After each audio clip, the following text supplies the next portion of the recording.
तो अब हम 3 अंक के महत्वपूर्ण प्रश्नों पर चर्चा करेंगे।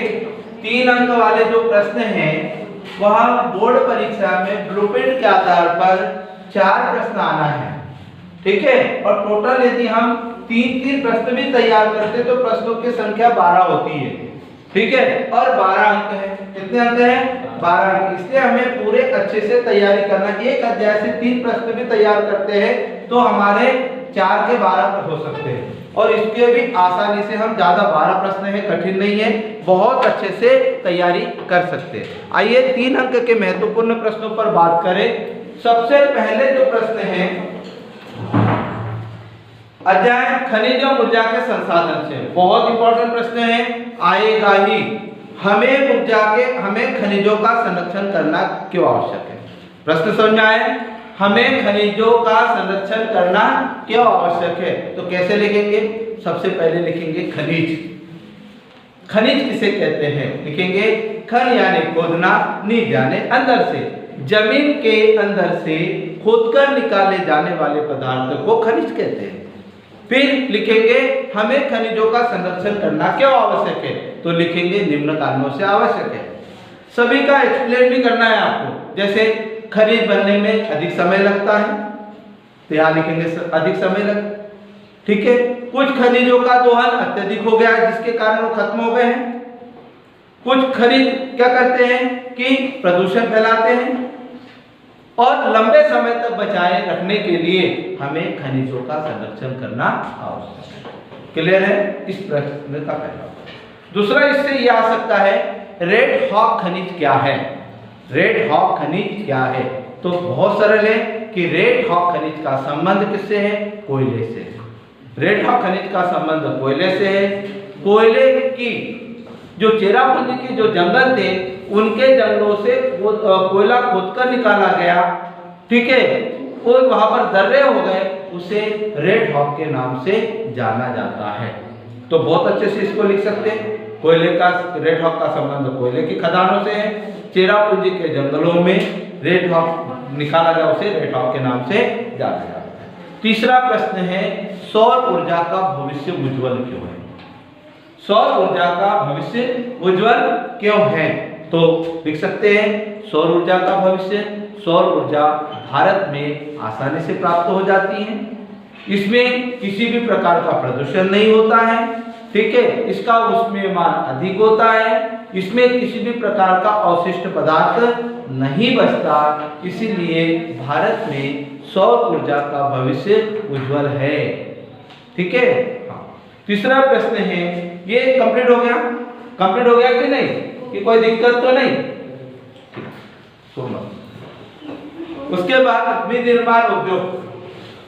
विनिर्माण उद्योग में 3 अंक का प्रश्न आना है। विनिर्माण उद्योग में 3 प्रश्न याद रखना बस। पहला प्रश्न कौन सा? औद्योगिक प्रदूषण, औद्योगिक प्रदूषण को समझ, औद्योगिकरण को समझाइए। यह प्रश्न आ सकता है कि औद्योगिक उद्योग पर्यावरण को कैसे प्रदूषित करते हैं? तो कैसे करते हैं प्रदूषित? जल प्रदूषण से, वायु प्रदूषण से, ध्वनि प्रदूषण से और मृदा प्रदूषण से। नहीं करते ना उद्योगों से यही प्रदूषण होता है ना, तो ये लिख देंगे। यह प्रश्न एक आ सकता है कि औद्योगिक प्रदूषण को रोकने के उपाय। तो निम्न उपाय है कारखानों की जो चिमनियां ऊंची करना चाहिए जिससे कि धुआं नीचे ना आए।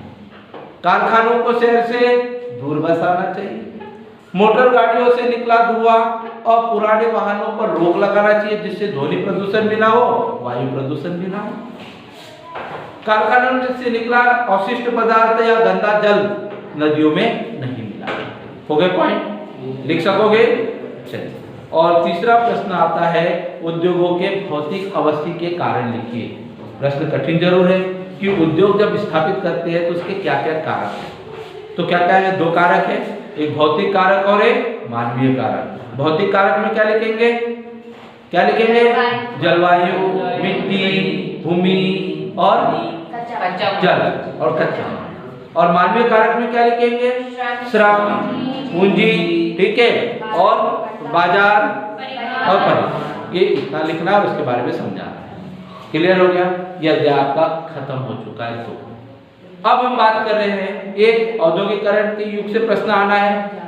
इसमें 3 प्रश्न बहुत इंपॉर्टेंट है। पहला प्रश्न है कि 18वीं सदी में सूरत बंदरगाह हाशिए पर क्यों आ गया। मैंने पहले बताया इसको लिखना कैसा है, बंदरगाह किसे कहते हैं, यहां से स्टार्ट करना है। क्या लिखेंगे, बंदरगाह में ऐसा स्थान, समुद्र का ऐसा स्थान जहां पर समुद्री जहाज में सामान उतारा जाता और लादा जाता है, उस स्थान को बंदरगाह कहते हैं। फिर सूरत बंदरगाह हाशिए पर क्यों आया, तो लिखेंगे कि सूरत बंदरगाह हाशिए पर आने के निम्न कारण थे। पहला, अंग्रेजों द्वारा कृत्रिम बंदरगाह बनाए थे, चेन्नई को कृत्रिम बंदरगाह बनाया था। दूसरा, अंग्रेजों ने सूरत बंदरगाह पर क्या कर दी, रोक लगा दी थी अन्य जहाजों पर रोकने की। तीसरा, सूरत बंदरगाह की आर्थिक स्थिति कैसी हो गई थी, खराब हो गई थी, इसीलिए सूरत बंदरगाह हाशिए पर आ गया। क्लियर है। दूसरा प्रश्न यह आ सकता है कि ब्रिटेन की महिलाओं ने जेनी मशीनों पर हमले क्यों किए थे। ब्रिटेन की महिलाओं ने जेनी मशीनों पर हमले क्यों किए थे, तो क्यों किए थे हमले, क्योंकि एक महिला काम करती थी, मशीन में एक काम करती थी। दूसरा कारण, महिलाओं का रोजगार छीन लिया। तीसरा कारण, बेरोजगार हो गए। उनकी चौथा, उनकी आर्थिक स्थिति खराब हो गई, इसीलिए उन्होंने जेनी मशीनों पर हमले किए थे। प्रश्न नंबर 2 कंप्लीट हुई इससे। तीसरा प्रश्न आ सकता है कि 19वीं सदी में मुंबई की आबादी क्यों बढ़ने लगी थी। 19वीं सदी में मुंबई की आबादी क्यों बढ़ने लगी थी, तो बहुत सिंपल उत्तर है कि मुंबई से अधिक आबादी बढ़ने के निम्न कारण थे। पहला, औद्योगिकरण हुआ, अर्थात उद्योगों को वहां पर अधिक खोले गए। तीसरा, लोग रोजगार की तलाश में मुंबई जाने लगे। चौथा, मुंबई में फिल्म सिटी थी, इसलिए लोग वहां जाने लगे। चौथा, पांचवा, वो अपनी सुविधा के लिए, जैसे वहां परिवहन सुविधा अच्छी थी, स्वास्थ्य सुविधा अच्छी थी। अगला पॉइंट, शिक्षा की तलाश में, व्यापारिक केंद्र होने के कारण मुंबई में आबादी बढ़ने लगी। तो ये 3 प्रश्न इस अध्याय से पूछना है। अब अंतिम एक आएगा राजनीतिक दल। 3 अंक में एक प्रश्न आएगा राजनीतिक दल। तो राजनीतिक दल में ये प्रश्न आएगा, सबसे पहले राजनीतिक दल क्या है उसके गुण लिखिए। तो हमको राजनीतिक दल लिखना पड़ेगा कि लोगों का ऐसा समूह, लोगों का, राजनीतिक दल किसे कहते हैं, लोगों का ऐसा समूह जो किसी जनता के हित के लिए कार्य करे और सरकार द्वारा मान्यता प्राप्त हो, उसे राजनीतिक दल कहते हैं। इसमें भारतीय Congress party, Bharatiya Janata party, Bahujan Samaj party, Samajwadi party, आम आदमी पार्टी, ऐसे 4-5 दलों के नाम लिख देंगे जो राजनीतिक दल है। तो आपको 2 अंक मिल जाएंगे इसी में। और फिर लिखेंगे गुण, तो ये समानता पर आधारित है, स्वतंत्रता की भावना होती है, जनता के हितकारी होती है, ये उसके गुण। क्लियर है।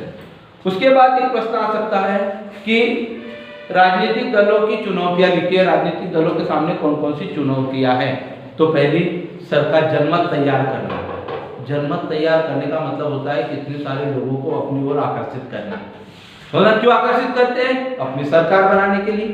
तो पहला उद्देश्य क्या है, जनमत तैयार करना। दूसरा, अपना वोट बैंक तैयार करने के लिए अपना वर्चस्व की चुनौती है। तीसरा, जातिवाद की चुनौती है, भाषावाद की चुनौती है, गरीबी की चुनौती है, देश में अशिक्षा की चुनौती है। तो ये चुनौतियों ये है उसमें। तो और एक प्रश्न आ सकता है कि लोकतंत्र में विपक्ष दल की भूमिका, यह 4 अंक में आएगा यदि आएगा। तो ये 3 अंक के प्रश्न लगभग आपके 3 अध्याय के 4 अध्याय के हैं, ये आएंगे ही। इसकी तैयारी आपको बहुत अच्छे से होना चाहिए। मैंने 3 अंक वाले जितने भी प्रश्न हैं, 3 प्रश्न लिए हैं 4 अध्याय से, तो ऐसे 12 प्रश्न ओके करेंगे। ठीक है, ओके।